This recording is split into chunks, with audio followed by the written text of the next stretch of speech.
Bismillahirrahmanirrahim. Assalamualaikum warahmatullahi wabarakatuh. Perkenalkan, saya Ranti Anissa MPD. Saya merupakan dosen yang berafiliasi di Program Studi Pendidikan Biologi Fakultas Keguruan dan Ilmu Pendidikan Universitas Muhammadiyah Profesor Dr. Hamka. Dalam video ini, saya akan menunjukkan unjuk kerja Tridharma Perguruan Tinggi di bidang pengajaran pada salah satu mata kuliah yang saya ampu, yaitu Manajemen Laboratorium. Mata kuliah manajemen laboratorium merupakan salah satu mata kuliah wajib yang harus diambil oleh mahasiswa dengan bobot sebesar 2 SKS. Mata kuliah ini merupakan bahan kajiannya adalah dasar-dasar kependidikan. Mata kuliah ini akan memberikan pengalaman bagi mahasiswa dalam hal pengelolaan ruang laboratorium, pengenalan alat dan bahan, keamanan dan keselamatan kerja, dan basic-basic skill yang harus dikuasai mahasiswa ketika di laboratorium, terutama laboratorium di jenjang sekolah menengah pertama dan sekolah menengah atas. Deskripsi mata kuliah ini sudah sesuai dengan tujuan program studi pendidikan biologi UHAMKA, yaitu akan menghasilkan sarjana pendidikan biologi yang berkompeten sebagai pendidik, peneliti muda, dan entrepreneur yang berkarakter Islami. Mata kuliah ini memiliki CPMK atau capaian pembelajaran mata kuliah yang merupakan turunan dari capaian pembelajaran lulusan program studi. Ada 5 CPMK dalam mata kuliah ini, yaitu yang pertama, mahasiswa diharapkan mampu menelaah ruang lingkup manajemen laboratorium dan fungsi laboratorium. Yang kedua, mahasiswa diharapkan mampu untuk menjabarkan fungsi berbagai jenis alat dan bahan di laboratorium. Yang ketiga, mahasiswa diharapkan mampu menguasai basic skill laboratorium yang sederhana dan mendasar. Yang keempat, mahasiswa diharapkan mampu mengoperasikan fungsi dari virtual laboratorium yang merupakan alternatif laboratorium dalam pembelajaran biologi. Yang terakhir, yang kelima, mahasiswa diharapkan mampu untuk memahami prosedur keamanan dan keselamatan kerja selama di laboratorium. Materi pembelajaran pada mata kuliah ini terdiri dari 10 pokok bahasan, yaitu yang pertama, desain laboratorium, struktur organisasi, dan administrasi laboratorium. Yang kedua, keselamatan dan keamanan laboratorium. Yang ketiga, pengenalan alat-alat di laboratorium. Keempat, pengenalan alat pengamatan di lapangan. 5. Pengenalan bahan-bahan di laboratorium. 6. Pengenalan greenhouse dan virtual laboratorium. 7. Mikroskop. 8. Pembuatan herbarium. 9. Pembuatan taksidermi dan insektarium. 10. Basic-basic skill lab yang harus dikuasai oleh mahasiswa. Pokok bahasan ini, selain dalam bentuk konsep materi, perlu juga diintegrasikan dalam pendidikan nilai seperti nilai agama, disiplin, tanggung jawab, sosial, peduli lingkungan, dan lain-lain. Pengintegrasian ini sudah sesuai dengan visi dari program studi pendidikan biologi UHAMKA, yaitu menghasilkan lulusan yang unggul, memiliki kecerdasan spiritual, intelektual, emosional, dan sosial dalam pengembangan pembelajaran biologi yang terintegrasi profetik. Sistem pembelajaran pada mata kuliah ini menggunakan mode daring online melalui Zoom Meeting yang linknya disebarkan melalui WhatsApp Group. Sedangkan metode pembelajarannya yaitu melalui diskusi, kuis, dan demonstrasi. Dengan pendekatan inquiry, self-direct learning, team-based learning, dan cooperative learning. Pendekatan ini diharapkan dapat membantu mahasiswa dalam penugasan, baik penugasan mandiri maupun kelompok. Interaksi antara dosen dan mahasiswa terjadi selama diskusi dalam presentasi materi dan setelah presentasi dalam rangka penguatan materi dan mengkonfirmasi konsep materi yang telah diberikan pada saat presentasi oleh mahasiswa. Sistem penilaian mata kuliah ini terdiri dari 4 komponen penilaian dengan bobotnya masing-masing. Yang pertama, penilaian kehadiran dengan bobot 10%. Mata kuliah ini terdiri dari 16 pertemuan yang jika mahasiswa selalu hadir di kelas, maka nilai kehadirannya adalah 100. Yang kedua, penilaian tugas dengan bobot 25%. Tugas di sini terdiri dari tugas mandiri dan tugas kelompok. Tugas mandiri terdiri dari tugas partisipasi harian dan tugas online, yaitu kuis online. Partisipasi harian di sini adalah menghitung keaktifan mahasiswa selama perkuliahan berlangsung, seperti presentasi, bertanya, menjawab pertanyaan yang diajukan, atau mungkin menyanggah. Semakin mahasiswa tersebut aktif, maka nilai partisipasi hariannya akan semakin besar. Sedangkan tugas kuis online diberikan melalui Google Form, bertujuan untuk mengingat kembali materi yang telah diberikan sebelumnya. Dengan demikian, sebelum memasuki materi baru, mahasiswa diharapkan masih mengingat materi sebelumnya agar terjadi kesinambungan materi. Dalam hal tugas kelompok, terdiri dari tugas presentasi materi dan tugas membuat poster virtual. Presentasi di sini, mahasiswa memberikan materi konsep dengan nuansa nilai-nilai kependidikannya. Rubrik penilaian terdiri dari aspek-aspek penilaian yang spesifik beserta penskorannya. Membuat poster virtual mengarah pada penyampaian materi yang telah diterima di kelas ke lingkup luar kelas. Dalam hal ini, menyebarkannya ke media sosial Instagram. Yang ketiga, penilaian UTS atau ujian tengah semester dengan bobot 25%. Yang keempat, penilaian UAS atau ujian akhir semester dengan bobot yang paling besar, yaitu 40%. Berikut ini akan kita saksikan salah satu pertemuan perkuliahan dengan pokok bahasan pengenalan bahan-bahan di laboratorium. Selamat menyaksikan. ولا ينفعكم نصحي إن أردت أن أنصح لكم إن كان الله يريد أن يغويكم هو ربكم وإليه ترجعون أم يقولون افتراه قل إن افتريته فعلي إجرامي وأنا بريء مما تجرمون صدق الله العظيم. Ya, baik, terima kasih. Silakan dilihat di grup. Materinya desain lab ya kemarin ya. Silakan dikerjakan, waktunya 10 menit.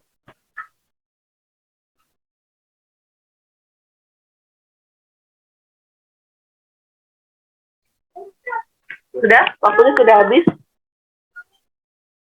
7:21. Silakan Ibu kembalikan kembali ke Syakira.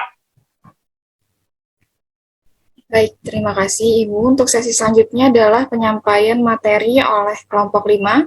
Kepada moderator kelompok 5 dipersilakan. Adapun subbab yang akan kita bahas, yang pertama ada bahan biologis, yang kedua ada model dan carta, dan yang ketiga ada bahan kimia. Langsung saja materi pertama akan dibawakan oleh Saudari Suci Minanda. Kepadanya dipersilahkan.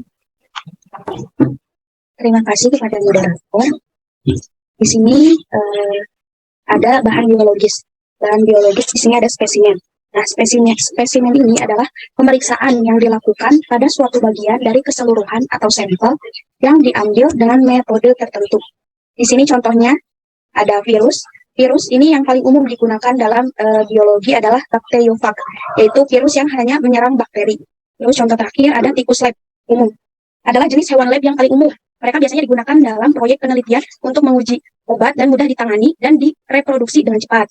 Nah, si tikus laboratorium ini adalah mamalia dan sangat mirip dengan manusia, sehingga berguna dalam pembedahan dan uji lab obat baru. Tikus laboratorium ini dapat berupa ratus norvegisus atau ratus tergantung pada warnanya. Sangat berguna si tikus ini sebagai subjek penelitian. Carta, model dan carta disebut juga dengan alat peraga, di mana carta merupakan sebuah media pembelajaran dengan metode gambar-gambar yang menarik sehingga mudah dipahami dan dimengerti.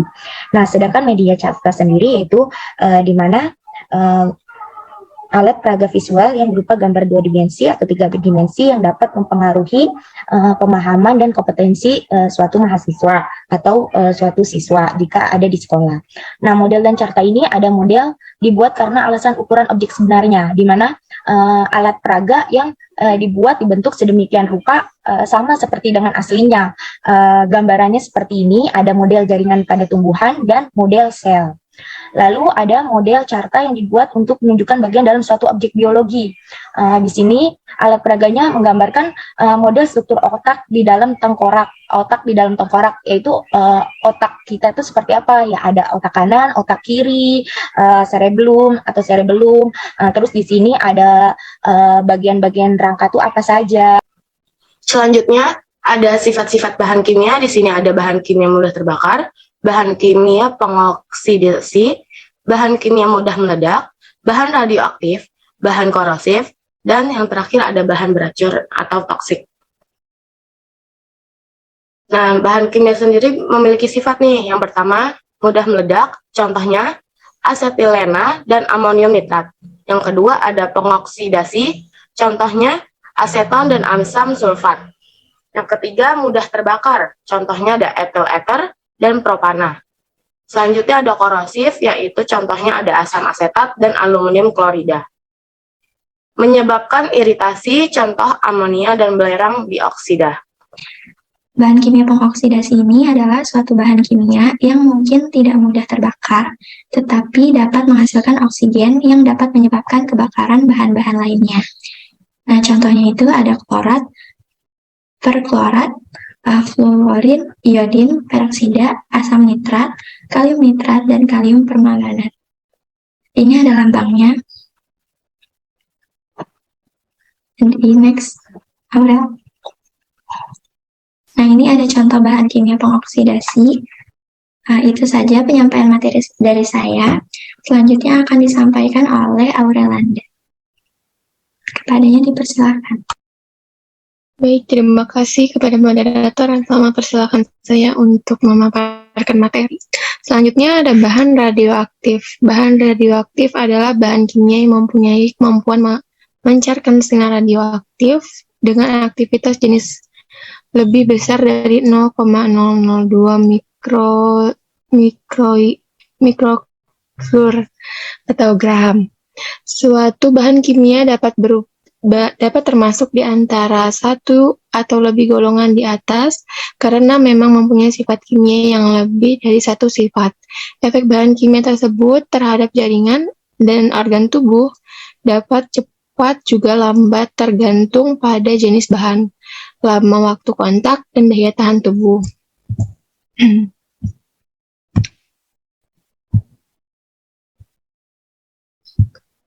Selanjutnya ada bahan korosif. Bahan korosif adalah bahan kimia yang karena reaksi kimia dapat mengakibatkan kerusakan apabila kontak dengan jaringan tubuh atau bahan lain, menyebabkan cacat permanen pada jaringan tubuh yang terkena bahan korosif.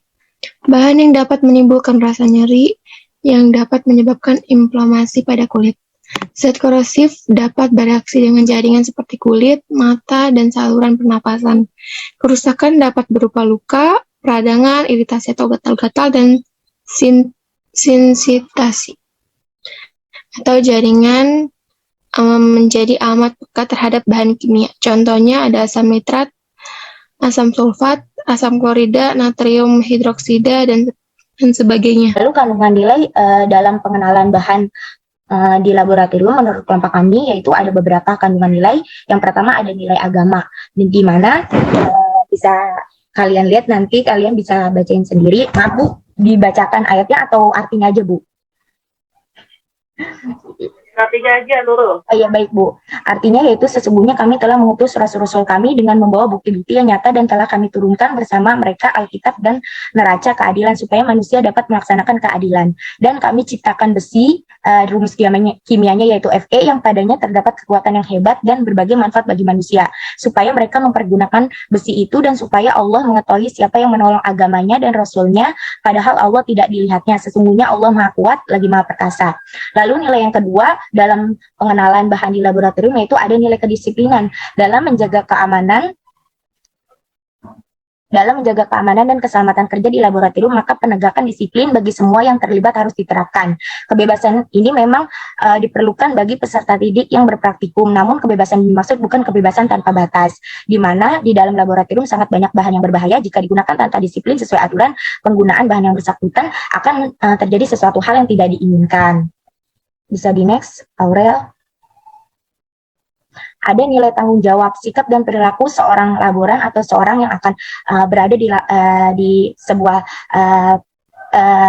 praktikum atau sedang melakukan praktikum harus memiliki tanggung jawab yang tinggi. Di mana kalau dalam laboratorium itu harus memperhatikan SOP, memperhatikan bahan yang digunakan, bahaya atau tidak, serta keamanan dan keselamatan di laboratorium. Lalu ada nilai sosial, di mana di dalam laboratorium sangatlah diperlukan kerjasama antar laboran, antar semua yang ada, semua lingkup yang ada di dalamnya agar berjalan dengan lancar, di mana harus saling membantu satu sama lain agar menciptakan keamanan dan kenyamanan di dalam sebuah laboratorium.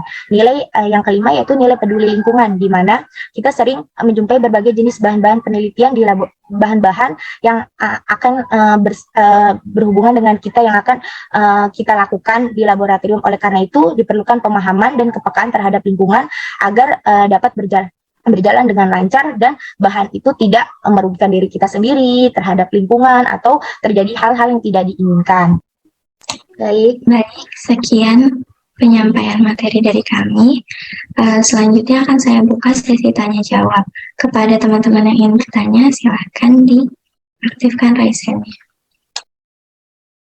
Saya izin bertanya, berdasarkan yang saya lihat gitu kan, untuk penelitian yang menggunakan bahan percobaan tikus, itu mengapa sih tikus-tikus itu menjadi bahan percobaan dan kenapa tikus yang dipakai itu berwarna putih gitu?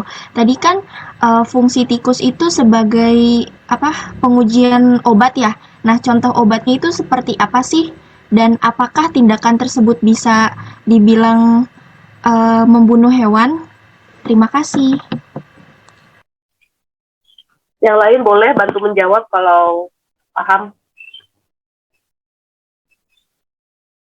Contohnya apa? Produk-produk yang harus menggunakan hewan percobaan. Atau obat-obat apa yang harus memakai percobaan. Sebenarnya nggak hanya obat ya. Vaksin. Vaksin itu kan juga diuji cobakan. Ya nggak? Kemana? Pasti ke hewan dong.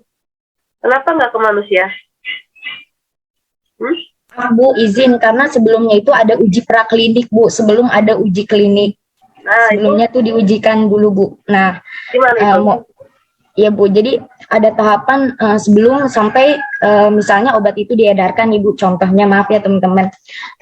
Izin juga Nisa Aprilia. Jadi ada beberapa tahapan untuk obat itu diedarkan. Contohnya di sini obat, saya menjelaskan dan memaparkannya, Bu.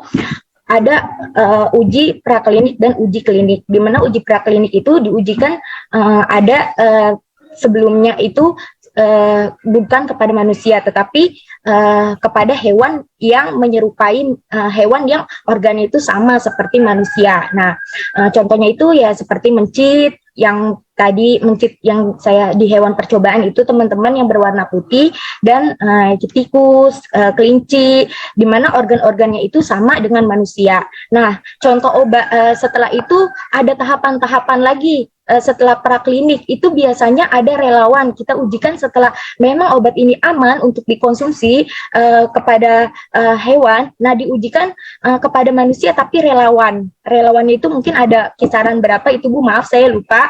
Nah, itu baru dinamakan uji klinik. Nah, sebelum benar-benar diedarkan kepada masyarakat luas.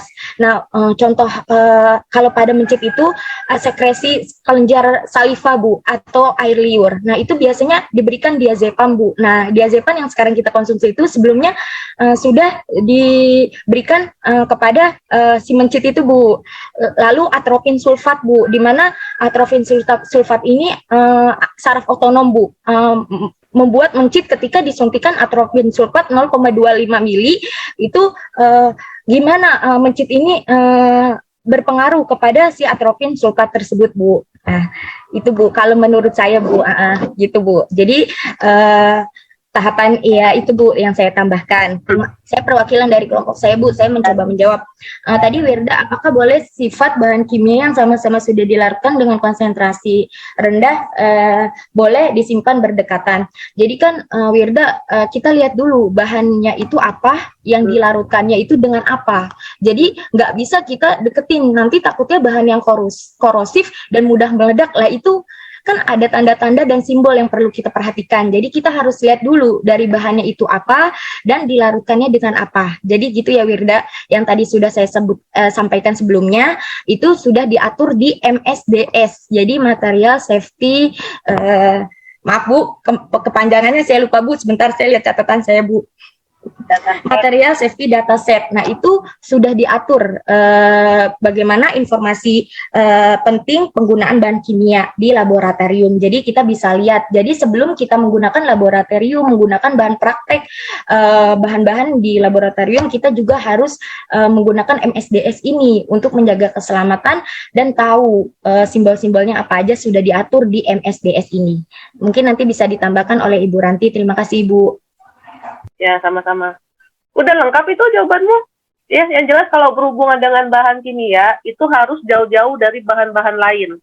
Ya, di meja benar-benar kosong, kiri kanannya nggak ada bahan-bahan apapun, nggak ada alat-alat yang mungkin rentan dengan kerusakan bahan kimia. Ya, kalau kamu sering lihat di lab biologi di kampus, itu kan ada semacam meja khusus ya, lihat nggak?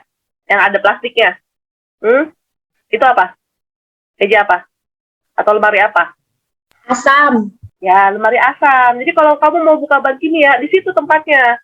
Jadi ketika lagi buka tutupnya, terus ada bau-bauan aneh ya, bau-baunya sekitar situ aja. Jadi nggak kemana-mana. Jadi nggak sembarang tempat kamu bisa membuka bahan kimia. Ya, PR yang kemarin Bu Ranti kasih itu udah dikerjain belum? Kelompok 5. Mohon maaf Bu, PR-nya bahan-bahan apa saja? Kita sudah konfirmasi dan follow up Karido Bu. Tetapi Ya, belum ada jawaban Bu. Mohon maaf Bu. nggak dibalas nih. Wah, Karido nih gimana nih? Ya, apa-apa. Yang penting nanti kalau ada jawabannya dari Karido, bolehlah kapan-kapan kita bahas. Sudah ya, hari ini ya? Ibu, mohon maaf Putri Nabila belum dijawab Bu. Maaf, teman saya mau jawab Bu, kelompok saya. Karena ini Bu. Nah, ini udah terjawab dikit tadi nih. Silakan ditambahkan. Putri Nabila. Siapa yang mau jawab?